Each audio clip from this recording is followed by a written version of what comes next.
Hey guys, I am back with a new story telling time video. और title और thumbnail से तो आपको पता चल ही गया होगा कि आज स्टोरी किसके ऊपर है। और आज की स्टोरी जो है होली स्पेशल है, तो जिसका टाइटल है ब्लडी होली।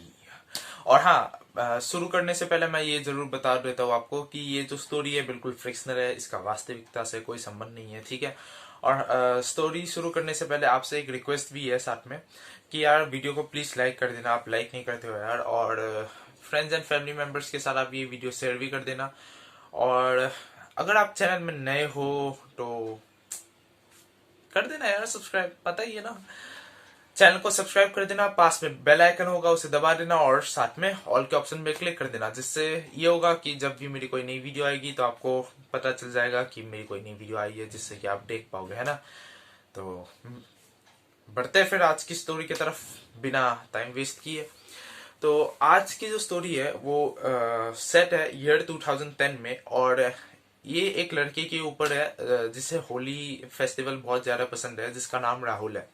वो हर साल जो है अपने दोस्तों के साथ अलग अलग जगहों पर जाके होली खेला करता था। कभी कभार सुनसान जगहों पर जहां पर ज्यादा लोग नहीं हुआ करते थे, ज्यादा क्राउड नहीं हुआ करता था, तो कभी कभार भीड़ भाड़ वाले इलाके में। इस बार क्या हुआ 2010 में, तो इस बार उसने सोचा कि इस बार हम ऐसे थोड़ी सी सुनसान जगह पर जाते हैं और वहां पर होली सेलिब्रेट करेंगे। तो उसके वो अपने सारे दोस्तों से बोलता है कि यार पास में ना एक फॉरेस्ट एरिया है, वहां पर हम चलते हैं और वहां पर हम होली सेलिब्रेट करेंगे फिर। तो सब लोग मान जाते हैं, ठीक है फिर चलते, वहीं पे चलते हैं, वहां पर खेलते हैं। तो जिस दिन वो जा रहे थे उस दिन छोटी होली थी। उन्होंने सारी वो लोग सारे तैयारी वैयारी करके गए थे, बैग वैग में बलून्स ये सब सारी चीजें लेकर। और वहां पर फिर होली खेलने लग गए और राहुल को मिला के वहां पर टोटल 7 लोग थे। अब वो लोग होली खेल ही रहे होते तभी उसे पीछे से राहुल को एक आवाज आती है, क्या मैं भी तुम लोगों के साथ होली खेल सकता हूँ। तो वो पीछे मुड़ के देखता है कि कौन है। तो देखता है कि एक लड़का है, उन्हीं के एज का, 10-11 साल के आसपास का एक एज का लड़का है। और वो कह रहा है कि क्या मैं भी तुम लोगों के साथ होली खेल सकता हूँ। मैं यहाँ पर यहीं पे रहता हूँ पास में, तो क्या मैं भी खेल सकता हूँ। तो राहुल कहता है हाँ आजा भाई, वैसे भी 7 लोग हैं, तू आ जाएगा तो 8 लोग हो जाएंगे, 4 इस तरफ 4 इस तरफ, दोनों टीम बराबर में बच जाएगी और हम अच्छे से होली खेल पाएंगे। तो वो लोग खेलने लग जाते हैं और खेलते खेलते खेलते ऐसे लगभग 4 बज जाते हैं। अब 4 बजे सब लोग कहते हैं कि यार चलो अब हमें चलना चाहिए, क्योंकि वरना अगर हमने आज लेट कर दिया कल बड़ी होली के दिन हमें पेरेंट्स फिर आने ही नहीं देंगे, अगर अंधेरा कर दिया हमने जाने पे। तो फिर सब लोग कहते हैं हाँ चल फिर चलते हैं। लेकिन तभी वो जो लड़का होता है वो कहता है नहीं यार तुम लोगों को थोड़ी देर और रुकना चाहिए। तो राहुल कहता है यार ठीक है यार, अब ये जब कह ही रहा है तो और 10-15 मिनट खेल लेते हैं, उसके बाद चले जाएंगे, क्या है 10-15 मिनट खेलने में क्या जाएगा। 4 बज रहे, 4:15 या 20 तक खेल लेंगे। तो वो लोग खेलने लग जाते हैं। अब खेलते खेलते थोड़ी देर बाद राहुल जब अपने घड़ी की तरफ देखता है तो देखता है कि 5 बज चुके हैं। तो वो सोचता है यार 5 कैसे बजे, 10-15 मिनट ही तो हमने खेला है, 5 इतनी जल्दी 5 कैसे बज गए, उसे समझ में नहीं आती। लेकिन वो सोचता है मे बी यार हमें खेल के बहुत अच्छा लग रहा होगा। और होता है ना जब कोई चीज हमें अच्छी लग रही हो तो हमें टाइम का पता नहीं चलता, वही उनके साथ हुआ होगा। उन्होंने सोचा चलो इग्नोर मारते हम चलते हैं अब। फिर से वो लड़का कहता है तुम लोगों को थोड़ा सा और रुकना चाहिए। तो कहता है नहीं यार हम और नहीं रुक सकते, अगर हम और ज्यादा रुकेंगे ना तो अगर हमारे पेरेंट्स गुस्सा हो गए तो फिर कल हम आ ही नहीं पाएंगे, इसलिए हम अभी जाते हैं कल आएंगे। और वो लोग चले जाते हैं, लेकिन वो लड़का जो है उन्हें ऐसे अजीब नजरों से ऐसे देखने लग जाता है। अब होता ये है फिर वो लोग चले जाते हैं। अगले दिन बड़ी होली वाले दिन राहुल पूरी तैयारी के साथ आता है, बैग वैग पैक करके, अपने स्नैक्स भी लाता है साथ में, और बलून वलून वाटर गन सारी चीजें। अब अपने दोस्तों के साथ वापस से वहां पर खेलने लग जाता है और उस लड़के को भी अपने टीम में बना लेता है हिस्सा, तो वहां पर खेलने लग जाते हैं।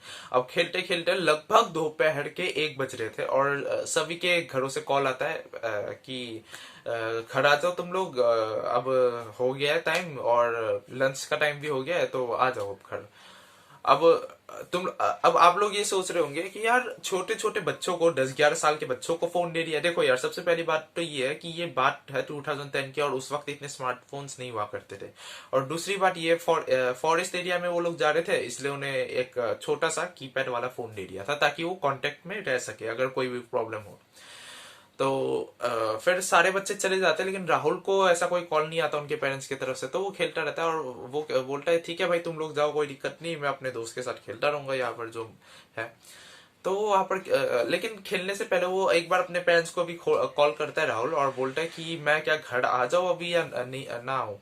तो उसके पेरेंट्स कहते हैं एक काम करो बेटा, तुम थोड़ी देर 4-5 घंटे और खेल लो आराम से, कि जितना खेलना चाहो, क्योंकि हम अभी जो है एक रिश्तेदार के घर में जा रहे हैं और वहां से आपको हमें आने में लगभग 5:30-6 तो बज जाएंगे।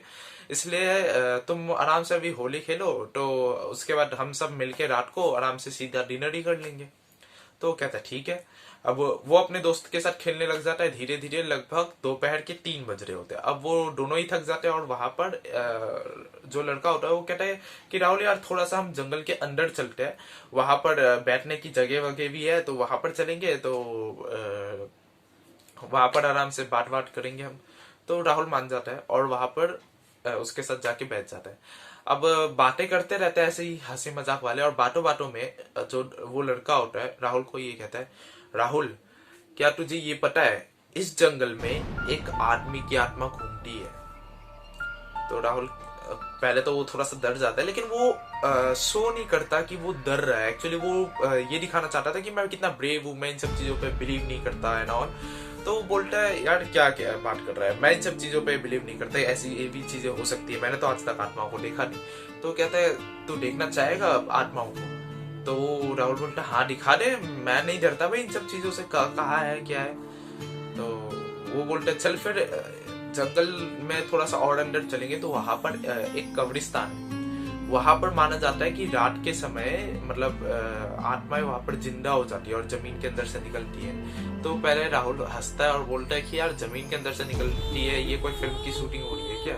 खैर वो बोलता है कोई बात नहीं, हम चलते हैं फिर वहां पर देखते हैं सही में आत्माएं आती है या नहीं। और वहां पर वो जो है कब्रिस्तान के अंदर घुस जाते हैं। अब वो वेट कर ही रहा होता है अपने दोस्त के साथ आत्माओं के आने का, लेकिन कुछ हो नहीं रहा होता है, कुछ ऐसा स्पेशल हो नहीं रहा होता है।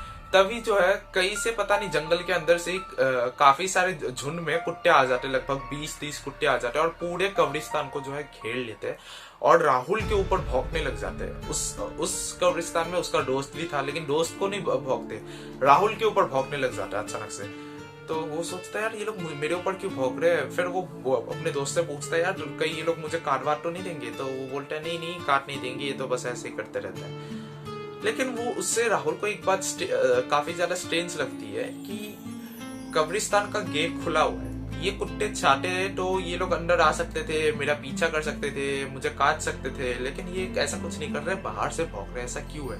उसे कुछ समझ में नहीं आता और ये सोच ही रहा होता है वो। फिर ये भी सोचता है कि यार ऐसा यहाँ पर तो कुछ हो नहीं रहा, आत्माएं आ नहीं रही, चलो एक काम करता हूँ मैं चले जाता हूँ। और वो पीछे मुड़ता है और बोलता है कि यार मैं चलता हूँ। अपने दोस्त को जैसे ही बोलता ही है, लेकिन वो देखता है कि वहां पर उसका दोस्त है ही नहीं।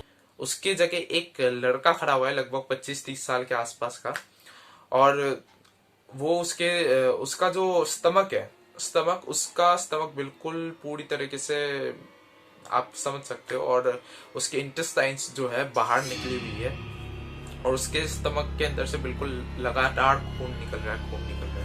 तो राहुल इस नज़ारे को देख के वो काफी ज्यादा डर जाता है और वो बोलते तुम हो कौन, ऐसे घबरा के बोलते तुम हो कौन, बड़बड़ा के बोलते है। तो वो बोलता है अरे मैं ही तो तुम्हारा दोस्त हूँ जो अभी थोड़ी देर पहले तुमसे बात कर रहा था।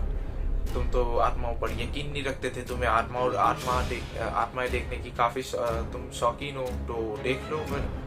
तो अब वो उसे यकीन होने लग गया था कि ये बातें सच होती है और वो काफी डर गया था। वैसे यकीन तो पहले से था, वो डर रहा था, लेकिन शो ऑफ नहीं, वो उस चीज को शो नहीं कर रहा, वो बस ऐसा शो ऑफ कर रहा था कि मैं नहीं डरता। तो वो इतनी ज्यादा डर जाता है कि वो वहां से कब्रिस्तान से भागने लगता है। जब भागने लगता है तो उसका पैर कोई नीचे से पकड़ लेता है। अब जब वो पीछे मुड़ के देखता है कि किसने पकड़ा, तो देखता है एक स्केलेटन है जो जमीन के अंदर से निकल रहा है और उसने पैर जो है पकड़ लिया राहुल का। अब वो क्या करे तो करे क्या भी, वो भगवान को याद करता है और वो सोचता है यार मैं कैसे भागू यहाँ से। और वो ये पूछता है यार, वो उस लड़के से राहुल उस लड़के से पूछता है तुम मुझे नुकसान क्यों पहुंचाना चाहते हो, मैंने तुम्हारा क्या बिगाड़ा है। तो वो बोलता है बिगाड़ा तो कुछ नहीं है, लेकिन क्या है ना, मुझे लोगों को मार के बड़ा मजा आता है, इसलिए आज तुम भी अपनी मौत के लिए तैयार हो जाओ, आज तुम यहाँ से जा नहीं पाओगे। तो राहुल ये सारी चीजें देख के और सुन के काफी ज्यादा घबरा जाता है। फिर वो थोड़ा सा कब्रिस्तान के बाहर गेट जो होता है उससे थोड़ी सी दूरी पर होता है वो, और उसकी एक नज़र जो है एक होली वाटर की बोतल पे पड़ती है। अब होली वाटर आप सबको पता होगा, अगर आपने जैसे द कंज्यूरिंग मूवी या ऐसी हॉलीवुड की ऐसी मूवीज देख रखी है, जैसे हमारे लिए गंगा जल पवित्र होता है, वैसे ही बाहर की कंट्रीज में क्रिश्चियंस के लिए होली वाटर काफ़ी पवित्र होता है। वो मानते हैं कि अगर होली वाटर हो तो आत्माएं नहीं आती, तो किसी भी तरह वहां तक होली वाटर तक जैसे तैसे पहुंचता है और होली वाटर को लेके उस स्केलेटन के ऊपर फेंक देते हैं। अब इससे ये होता है स्केलेटन की जो वो उसने पकड़ा होता है उसका पैर, उसकी पकड़ कमजोर हो जाती है। अब इस मौके का फायदा उठा के राहुल तेज भागता है भाई साहब, और तब उसे समझ में आया कि कुत्ते उसके ऊपर भौंक क्यों रहे थे। उससे एक्चुअली वो वार्न करना चाहते थे कि वो कोई आम लड़का नहीं है, वो एक आत्मा है और वो तुम्हें नुकसान पहुंचाने की कोशिश कर रहा है। उस कब्रिस्तान से, उस दलदल से जल्दी निकलो। लेकिन वो राहुल उस वक्त समझ नहीं पाया था, लेकिन अब समझ गया, वो भाग रहा था। और जब भागते भागते वो पीछे मुड़ के देखता है ना कब्रिस्तान की तरफ, तो वो देखता है कि वो लड़का जिसकी इंटेस्टाइन्स निकल रही थी और साथ में काफी सारे स्केलेटन्स उसका पीछा कर रहे हैं। वो इतनी ज्यादा घबरा जाता है और घबरा के भागते भागते मेन रोड तक पहुंचता है। लेकिन जैसे मेन रोड तक पहुंचता है, एक कार आती है और टक्कर मार देती है उसे। लेकिन अब ये था कि उसकी चलो थोड़ी किस्मत थी, जो जिसने टक्कर मारी थी वो एक डॉक्टर ही था, और वो अपने हॉस्पिटल में लेके जाता है और राहुल के पेरेंट्स को जो है कॉल करके बुलाता है। अब राहुल की जब आंख वहां पर खुलती है तो जाहिर सी बात है उसके पेरेंट्स थोड़ी सी डांट लगाते हैं, लेकिन फिर भी उसकी हालत को देखते उतना नहीं बोलते। फिर वो 2-3 दिनों तक जो है हॉस्पिटल में रहता है। उसके अगले दिन लेकिन क्या होता है कि उसके दोस्त भी उससे हालचाल पूछने आते हैं, क्या हुआ, कैसे हुआ, ये सब। तो राहुल अपनी सारी आप बीती बताता है जो उसके साथ हो चुकी थी पिछली बार, मतलब पिछले रात को।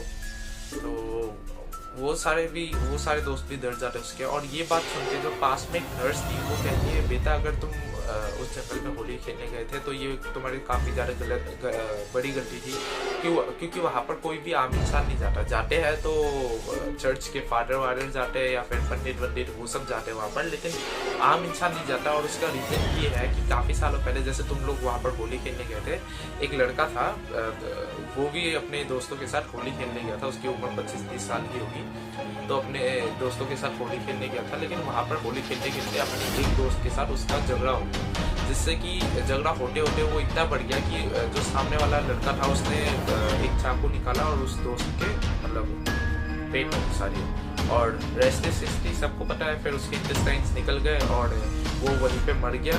लेकिन बात ये थी, फिर ये चीज़ फैल गई कि वहाँ पर उस लड़की की आत्मा थी और काफ़ी सारे लोगों ने देखा। तब से कोई भी उस फॉरेस्ट एरिया में नहीं जाता शाम के वक्त, और शाम के वक्त तो छोड़ो, सुबह भी लोग वहाँ पर जाने से डरते हैं। तो ये चीज़ सुन के राहुल के पेरेंट्स भी काफ़ी वरीड हो जाते हैं, काफ़ी घबरा जाते हैं राहुल को लेके, राहुल की हेल्थ को लेकर। और वो फिर उसे लेके एक जाते हैं फादर के पास और बोलते हैं कि आप जरा एक बार चेक कर लीजिए इसके ऊपर कोई बुरा साया वाया तो नहीं है। तो फादर चेक करते हैं और कहते हैं नहीं कोई बुरा साया नहीं है, और सब ठीक है, एवरीथिंग इज फाइन, आप इसे घर लेके जा सकते हैं। लेकिन हाँ, याद रखना कि आइंदा से उस जगह पे कभी भी मत जाना। तो राहुल उसके बाद लगभग कभी भी उस जगह पे नहीं जाता, और होली खेलना तो उसने ऑलमोस्ट बंद ही कर दिया था डर के मारे, और खेलता भी था तो बहुत पास वाले एरिया में खेलता था, ज्यादा दूर जाता ही नहीं था। तो यही थी आज की स्टोरी, होली स्पेशल स्टोरी। और आई होप गाइस आप सबको ये स्टोरी पसंद आई हो।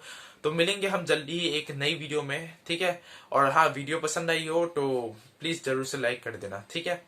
तब तक के लिए bye bye, take care, see you and high phi.